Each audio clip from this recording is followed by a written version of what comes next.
하나님 말씀 먼저 보도록 하겠습니다. 사무엘하 24장 이제 마지막 부분입니다.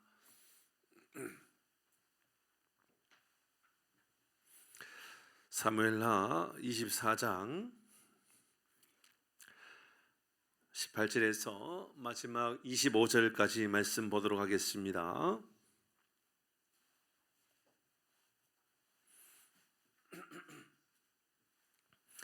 사무엘하 24장 18절에서 마지막 절 25절입니다. 우리 교독에서 읽습니다.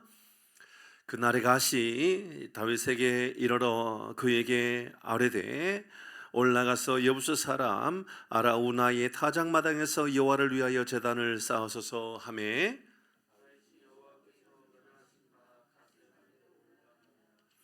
아라우나가 바라보다가 왕과 그의 부하들이 자기를 향하여 건너옴을 보고 나가서 왕 앞에서 얼굴을 땅에 대고 절하며 이르되 어찌하여 내 주 왕의 종에게 다윗이 이르되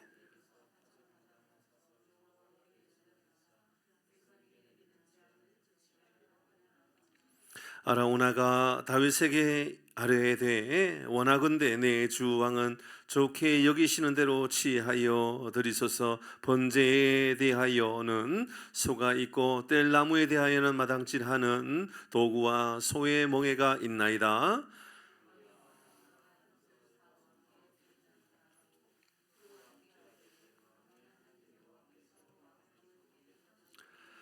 왕이 아라우나에게 이르되 그렇지 아니하다. 내가 값을 주고 내게서 살이라. 값 없이는 내 하나님 여호와께 번제를 드리지 아니하리라 하고 다윗이 은 50세겔로 타작마당과 소를 사고 같이 합니다. 그곳에서 여호와를 위하여 제단을 쌓고 번제와 화목제를 드렸더니 이에 여호와께서 그 땅을 위한 기도를 들으심에 이스라엘에게 내리는 재앙이 거쳤더라. 아멘. 오늘은 타작마당을 주목하라 라는 제목으로 함께 말씀을 나누도록 하겠습니다. 오늘 보니까 사무엘하 72번째 말씀이네요. 마지막 사무엘하 말씀이 어떻게 마무리되고 있는가를 주목하십시다. 그래서 제목도 타작마당을 주목하라 라고 했습니다. 잘 기억하셔야 됩니다. 뭘까? 왜 이렇게 본문이 마무리되는 걸까를 잘 생각해 보아야 됩니다. 이스라엘은 다윗을 통하여서 우리는 이스라엘 백성들의 범죄, 다시 범죄함으로 인하여 하나님께서 그 백성들을 책망하시고 심판하시는 장면, 이번 주간에 우리가 보았던 장면, 그 장면입니다. 이스라엘 백성들이 지금 이스라엘 백성들의 죄로 인하여 다윗이 어려움을 당하고 다윗의 어려움은 곧 이스라엘 백성 모두의 고난이었습니다. 하나님께서 그들에게 심판하시는데 전염병을 통하여서 많은 사람들이 죽게 되었습니다. 그 사건을 보고 다윗은 하나님께 회개합니다. 하나님, 이게 다 저의 죄 때문입니다. 저의 죄 때문이다. 제가 잘못해서 그렇습니다. 하나님 용서해 주십시오. 용서해 주십시오. 그렇습니다. 그리고 오늘 이제 다윗이 회개하고 책임지고자 하는 그 모습, 오늘 본문의 말씀에 보니까 아라우나가 타작마당에서 이제 어떻게 제사를 지내는 제물을 드리는 이 모습 속에서 아라우나가 자기의 짐승도 있고 땔감도 있고 다 자기가 있으니까 이것으로 하면 되겠습니다 라고 할 때 다윗이 그럴 수 없다라고, 내가 값을 치러서 은 50세겔을 내가 내어서 제물을 드려 그렇게 하나님께 번제를 드리고 화목제물을 드려서 하나님께 내가 회개하고 있는 것을 하나님께 알아야 됩니다. 그렇게 하고 이제 오늘 본문의 말씀을 마무리하고 있죠. 오늘 본문의 말씀을 좀 눈치채셨는지 모르겠는데, 오늘 본문의 말씀은 오늘 본문의 말씀 자체로, 그러니까는 이 번제를 드리는데 아라우나의 뭐 것을 드리냐 마느냐의 문제에 대한 이야기로 맞추어져 있지만 사실 그런 내용도 아니고요. 그런 내용도 아닙니다. 얼마에 드리고느냐 뭐 그런 내용도 사실은 아닙니다. 중요하게 오늘 본문의 말씀에 의도적으로 이야기하고 있는 것 같아요. 이게 어떤 의도가 분명히 나타나는 장면이 나옵니다. 사무엘하 24장은 사무엘 전체의 내용을 마무리하면서 이것을 복음에 그대로 연결한다면, 예수님의 십자가로 그대로 연결한다면 마지막 24장에서 우리는 이렇게 볼 수가 있겠죠. 이스라엘 모든 백성들의 죄, 그것은 곧 우리의 죄라고 볼 수 있습니다. 우리의 가장 큰 죄가 뭐냐? 이스라엘 백성들의 가장 큰 죄가 뭐지요? 인구조사한 겁니다. 인구조사한 것은 어떤 죄죠? 그들이 스스로의 힘을 자랑하고 우리가 이만큼 능력이 있습니다, 우리가 이만큼 대단한 사람입니다를 계속해서 이야기하고 싶었던 것 아닙니까? 그래서 그들은 뭐 이스라엘은 얼마나 칼을 뽑을 수 있는 사람이 80만 명이었고 남유다 쪽에는 칼을 뽑을 수 있는 사람 50만 명이었다. 그러니까 130만 명이나 되는 엄청난 군부대가 있었다라고 이야기하고 있지만 사실은 그것은 우리에 대한 이야기죠. 그러니까 뭐냐면 우리도 세상에 살다 보면 열심히 살려고 애를 쓰고 수고하고 살아가다 보면 사람들은 그들을 향하여 자수성가했다 이렇게 이야기하죠. 열심히 벌어서 누구의 도움을 받지 않고 성공했다 그러죠. 그러면서 칭찬합니다. 자수성가한 사람들 얼마나 칭찬 많이 합니까?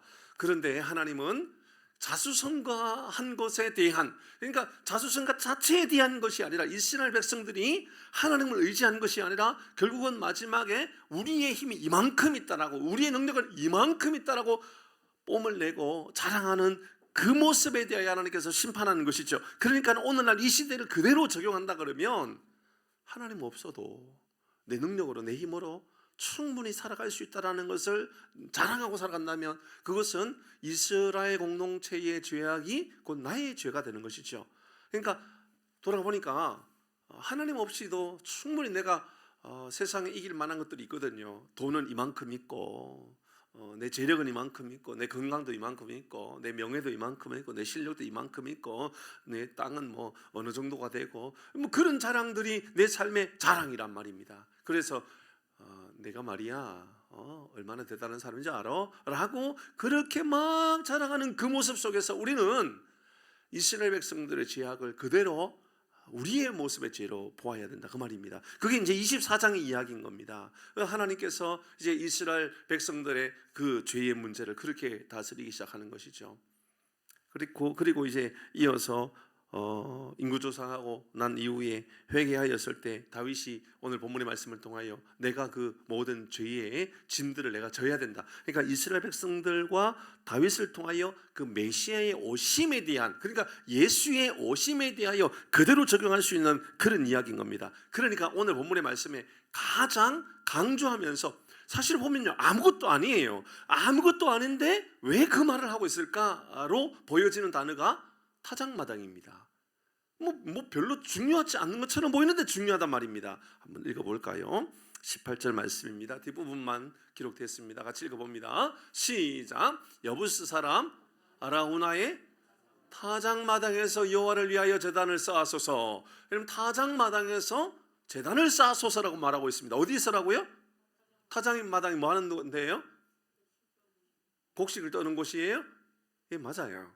곡식을 떠는 이유는 뭐죠? 알맹이와 쭉정이를 가려내는 거죠. 그래서 추수하면서 이건 알맹이야, 이건 쭉정이야를 가려내는 겁니다. 18절의 말씀에 분명히 보니까 여부스 사람 아라우나의 타작마당에서 제단을 쏘서 21절입니다. 또 봅니다. 시작. 타작마당에서 여호와께 제단을 쌓는다. 타작마당이라고 이야기합니다. 24절입니다. 다시 24절 시작. 다윗이 은 50세겔로 타작마당과 소를 사고, 그러니까 결국은 어디를 이야기하고 있는 거예요?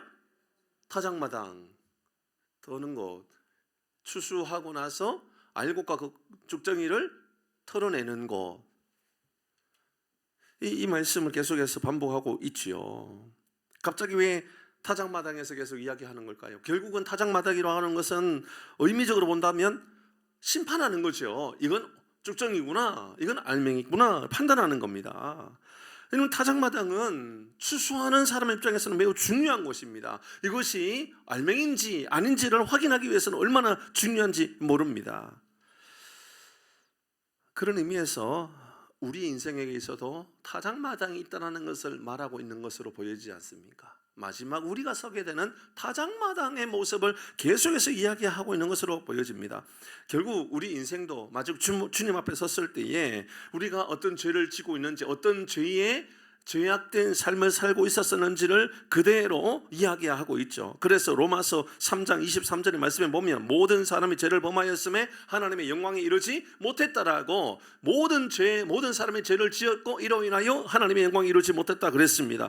그 타작마당은 이제 주님께서 찾아오십니다. 이제 성경을 봐야만 합니다. 타작마당이 성경에서 어떤 용도로 사용되어지는지를 잘 살펴봐야만 한다 그 말입니다. 여러분, 역대하 3장 1절 말씀이 오늘 본문의 말씀 그대로 이어지는 말씀인데요, 역대하 3장 1절에 같이 읽습니다. 시작. 솔로몬이 예루살렘 모리아 산의 여호와의 전 건축하기를 시작하니 그곳은 전에 여호와께서 그의 아버지 다윗에게 나타나신 곳이요. 언제 나타났지요? 같이 합니다. 시작. 여부스 사람 오르난의 타작마당에 다윗이 정한 곳이라. 그러니까 여러분, 오르난이라고 하는 말과 오늘 조금 전에 읽었던 이 아라우나는 같은 말인데 읽기에 따라 좀 다르게 읽을 수 있는, 히브리어가 그렇거든요. 그러니까는 오르난이나 이 아까 말씀드렸던 아라우나나 같은 말이에요. 그러니까는 여부스 사람 오르난의 타작마당에 그 말인 거죠. 그러니까 그곳에서 지금 일이 있었었다라고 이야기하고 그곳에 어떤 일들이 일어난다라고 이야기하죠. 모리아산 여호와의 전 건축하기를 시작하니, 여호와의 전 성전을 건축하는 곳이 바로 어디란 말이에요? 타작마당 거기란 말입니다. 타작마당 그곳에 훗날 솔로몬의 성전이 건축되는 곳이 그곳이라는 거예요. 근데 그게 영원히 존재합니까? 허물어집니까? 허물어지죠. 언제 허물어지죠? 예수님께서 십자가에 죽으실 때에 예언하셨던 곳이 바로 성전이 허물어질 것이라고 말씀하지 않았습니까? 그리고 이 말씀은 마태복음에서 예수님께서 그대로 말씀하셔요. 3장 말씀입니다. 12절 같이 읽어봅니다. 시작. 손에 키를 들고, 놀랍습니다. 자기의 손에 키를 들고 타작마당을 정하게 하사 알곡은 모아 곡간에 들이고 쭉쭉이는 꺼지지 않는 불에 태우시리라. 타작마당에서 키를 들고 계신다. 그러면 이곳이 어딜까요? 예수님께서 십자가에 죽으신 곳이 되겠죠. 맞습니다. 그럼 오늘 타작마당은 어디를 말하느냐 하면 예수님께서 심판받으신 장소를 말하는 거예요. 그러니까는 오늘 본문의 말씀은 타작마당이라고 계속해서 강조하는 이유는 그냥 타작마당을 말하고 싶었던 게 아니라 이것이 이스라엘 백성들이 심판을 받아야 될 장소고 영원한 심판이 그곳에 있을 수밖에 없는데 하나님께서 그곳에 성전을 세우심으로 말미암아 하나님의 보호하심과 하나님의 은혜 내려주심이 그곳에 임할 것이라고 이야기해 주신 것이죠. 하지만 그 성전은 결국은 무너지고 맙니다. 온전한 여러분 죄가 용서되어지는 곳은 아닌 것이 바로 이 성전 법안입니다.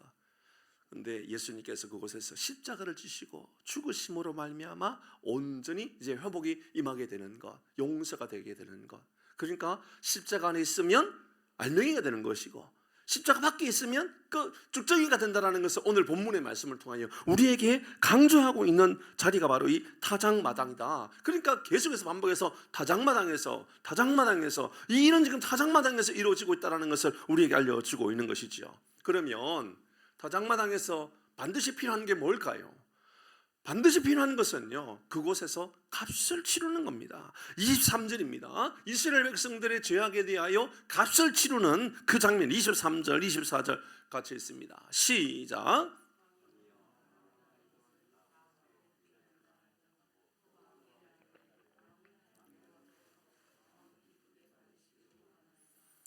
아라우나가 말합니다. 여기 있으니 이것 가지고 드리면 되겠습니다. 이거 왕께서 이거 기쁘게 받아주시면 좋겠습니다 라고 아라우나가 말합니다. 근데 다윗이 말하죠. 24절입니다. 시작.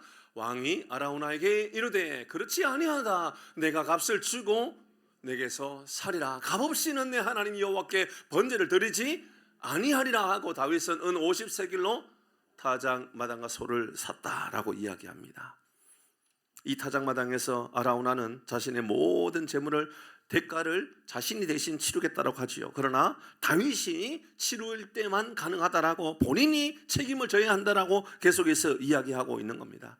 저는 간혹 은혜에 대하여 이야기할 때마다 기독교 신앙이 은혜의 종교이고 은혜의 신앙이라고 그러는데 값싼 그 은혜의 고백들이 너무 많지 않은가라는 생각을 해보게 될 때가 있습니다. 은혜는 그냥 주어지는 게 아닙니다. 우리는 그냥 구원의 은혜를 받았지요. 그냥 그저 은혜를 받은 사람들입니다. 그러나 대가는 반드시 다윗을 통하여 지게 되었던 겁니다. 그 다윗은 곧 오늘날 예수님을 예표한다라고 본다 그러면 분명히 그것은 누군가가 죄값을 치러야 되는 것이죠. 그러니까 우리는 우리 입에서 아이고 다 은혜라고 우리는 그렇게 말할지 모르지만 그 이면에는 누군가가 반드시 대가를 치러야 되는, 예수님의 대가가 없이는 은혜는 가짜 은혜가 될 수밖에 없다라는 것이지요. 십자가는 우리의 죄값을 대신 지불해 주신 값비싼 이런 은혜였던 겁니다. 그러니까 우리의 죄값에 대하여 예수님께서 해결해 주신 것이죠. 그거 없이는, 십자가의 은혜 없이는 은혜는 은혜라고 말하면 안 된다라는 것이지요. 로마서 6장 23절의 말씀을 보십시오. 23절 같이 읽습니다. 6장 23절입니다. 23절 죄의 값은 잘못됐네요. 여러분 성경을 찾겠습니다. 여러분 찾아주시기를 바랍니다. 로마서 6장 23절 같이 찾습니다.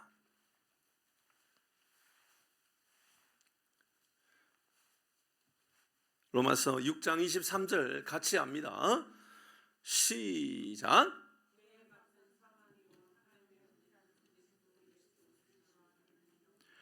죄의 값은 사망입니다. 그리스도의 하나님의 은사는 그리스도 예수 안에서 누리게 되는 영생이죠. 그러니까 죄의 값이 있습니다. 그게 뭐죠? 사망입니다. 히브리서 6장 22절입니다. 같이 읽어봅니다. 시작. 율법을 따라 거의 모든 물건이 피로써 피 흘림이 없으면 사함도 없다라고 성경은 이야기하죠. 그러니까 죄값이 있다라는 겁니다. 반드시 치러야 되는 그 값이 있다라는 거죠. 고린도전서 6장 20절에도 말씀해 보면 시작. 값으로 산 것이 되었으니 그건 즉 너희 몸으로 하나님께 영광을 돌리라. 성경을 말씀해 보니까 다 값을 매기고 샀다라고 이야기합니다. 여러분 우리의 구원은요 값을 매기고 산 겁니다. 그러니까 우리는 은혜를 입은 거지요. 우리가 값을 매긴 것이 아니라 예수님께서 값을 매겨주신 거죠. 값을 대신 지신 거죠. 여러분 이스라엘 백성들의 모든 죄악을 다시 다윗이 그것을 지어야만 했던 것도 또 똑같은 논리 아닙니까? 마찬가지입니다. 다윗이 대신 그 모든 죄값을 치른 것처럼 다윗이 죄값을 치르기 위하여 본인이 그 값을 매긴 것처럼 예수님께서 다 값을 매김으로 말미암아 우리가 구원을 받게 되었던 것입니다. 율법을 따라 모든 것들이 다 피 흘림 없이는 사함이 없고 여러분 값으로 산 것이 되었다. 오늘 성경에 값을 매긴다라고 값을 치른다라고 그렇게 다윗이 말하고 있지 않습니까? 은혜는 그저 받은 것이지요. 우리는 은혜는 그저 받은 것입니다. 그러나 그 이면에는 값을 매긴 이가 있단 말입니다. 값을 치른 이가 있단 말입니다. 그것은 전에도 우리가 말씀을 많이 나누었던 이야기입니다. 안 갚아도 돼. 우리 주님께서 우리에게 안 갚아도 돼라고 하는 것은 안 갚아도 된다라는 말이 아니라 내가 대신 갚아주었어 그 말이라는 얘기입니다. 그러니까 우리가 안 갚아도 된다라는 것이지 그건 안 갚아도 된다는 얘기가 아니라는 거예요. 그만큼 누군가의 손해가 있었다 그 말입니다. 그런 일이 없지만 여기에 정윤쌤이 어느 날 저한테 돈을 빌렸어요. 그럴 일이 없지만 돈을 빌렸어요. 근데 제가 안 갚아도 돼. 갚은 거예요? 안 갚은 거예요? 어려워요? 제가 안 갚아도 돼. 갚은 거예요? 안 갚은 거예요? 안 갚은 거예요. 근데 갚을 필요 있어요? 없어요? 없어요. 책임은 누가 진 거죠? 제가 진 거잖아요. 그럼 그에 대한 값은 내가 진 거예요. 안 갚아도 된다라고 하는 것은 은혜를 입은 사람의 입장인 거죠. 그러니까 예수님께서 안 갚아도 돼가 아니라 당신이 값을 매겼다라는 것이고 당신이 그 값을 다 치루었다라는 말이 된다 그 말입니다. 다윗이 50세겔을 드렸다라고 하는 것은 바로 예수님께서 십자가로 지셨다 돌아가셨다 우리를 위하여 죽으셨다라는 것을 말하고 있는 것이지요. 오늘 우리도 지나치게 혹시나 은혜에 대하여 값싸게 생각하고 있을런지 모르겠다라는 생각이 좀 많이 들었습니다. 넘치는 은혜를 받은 사람인데 어떤 은혜를 받았는지 전혀 생각하지 않고 살아갑니다. 그래서 때로는 그냥 남는 시간 드릴 때도 있고 남는 물질 드릴 때도 있고 넘치는 감사, 넘치는 예배, 넘치는 기도가 아니라 남는 시간이 남으니까는 오늘 이 밤에 여러분 시간이 남아서 온 것이 아니라 시간을 내어서 온 분들이시죠? 그래야 된다는 거죠. 여러분 시간이 남기 때문에 드리는 그런 시간이 되면 안 된다라는 겁니다. 오늘 저는 이 말씀을 묵상하면서 바로 타작마당에서 이루어지는 그 사건은 바로 다윗이 값을 다 치루어 주었구나. 바로 예수님께서 저 갈보리에서 우리의 모든 죄값을 다 치루어 줬다는 것을 우리에게 알려주고 있는 것을 강조하기 위하여 말씀하고 있구나라는 것을 말씀을 가운데 깊이 생각하게 되었습니다.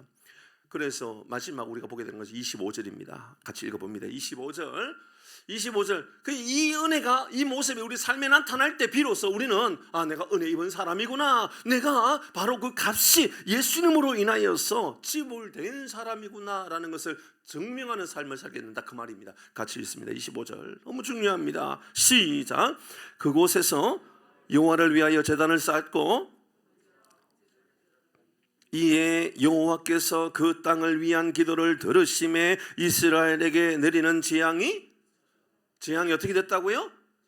그쳤더라. 언제 그쳐진 거예요? 번제와 화목제를 드렸을 때라는 거죠. 그러니까 죄값을 치루었을 때 예수님께서 십자가에 죽으심으로 말미암아 이스라엘에게 나에게 내리는 내 삶에 내리는 모든 재앙이 이제 그치게 되었다라고 말하고 있죠. 타작마당은요 재앙이 겉는 자리입니다. 심판이 해결되는 자리입니다. 은혜가 우리 가운데 온전히 임하는 자리입니다. 하나님 말씀을 보면서 저주가 그쳤다, 재앙이 그쳤다, 분노가 그쳤다, 상처가 그쳤다, 이렇게 적용해 보았습니다. 그러면서 우리에게 물어야 된다는 거죠. 재앙이 그쳤습니까? 내 삶에 분노가 거쳐졌습니까?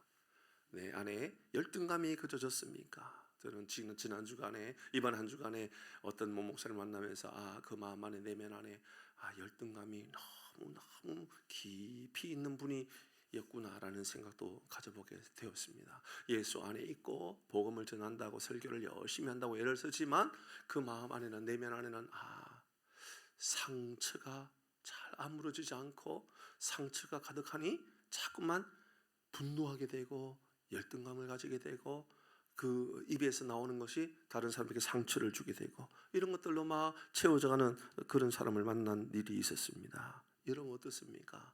찬양하고 기도하고 그게 그냥 나를 기쁘게 하기 위함이고 그냥 나를 즐겁게 하기 위함으로 그냥 끝나가고 있는 것은 아닌지를 한번 돌아보는 겁니다. 그러면서 오늘 본문의 말씀에 분명히 이렇게 말하고 있지 않습니까? 여호와를 위하여 그곳에 제단을 쌓고 번제를 드리고, 번제가 뭐지요? 불로 태우는 거라 그랬잖아요. 희생하는 거라 그랬잖아요. 희생하는 겁니다. 모든 희생, 번제 희생의 제물을 드리는 겁니다. 화목제물로 그 다음에 드린다 그래요. 화목제물이래요. 분명히 여기서는 화목제물이 아니라 어떤 의미에서 본다면 번제와 화목제물이 아니라 번제와 속죄제물을 드린다든지, 예를 들면 대속제물을 드린다든지 이런 의미가 더 맞을 거란 말입니다. 그런데 화목제물로 드린다는 거예요. 화목제물 어떤 의미죠? 화평을 위한 제물이 아닙니까? 그죠? 화평을 위한 제물, 하나님과 인간과의 관계의 화평을 위한 제물, 그게 드려짐으로 말미암아 이제 이스라엘에 내리는 모든 재앙이 거쳤다. 당연히 이제 우리의 삶에도 그대로 적용을 한다 그러면 여러분 예배를 드리고 기도하고 찬양하고 오늘도 여러분 열심히 또 찬양하지 않았습니까? 또 이따가 또 열심히 또 찬양도 하고 기도도 할 텐데 찬양하고 기도하고 돌아갈 때 우리의 마음 가운데 우리의 삶에 있는 모든 재앙들이, 모든 저주들이 사라지기를 바랍니다.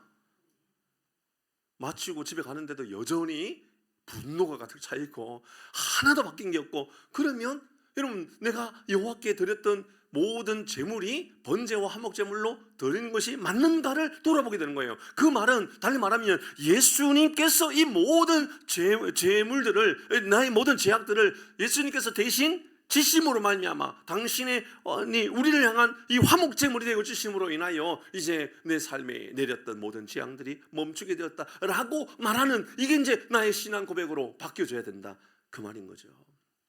여러분 어떻습니까?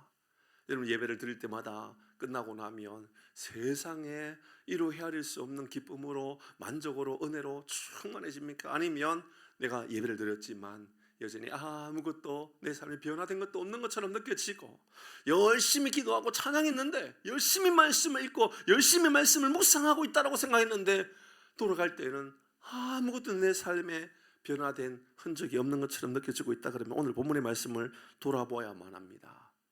사랑하는 교회 여러분, 타작마당은 화목을 위한 통로인 줄 믿으시길 바랍니다. 그런 곳이어야 됩니다. 그럼 타작마당은 어딜까요?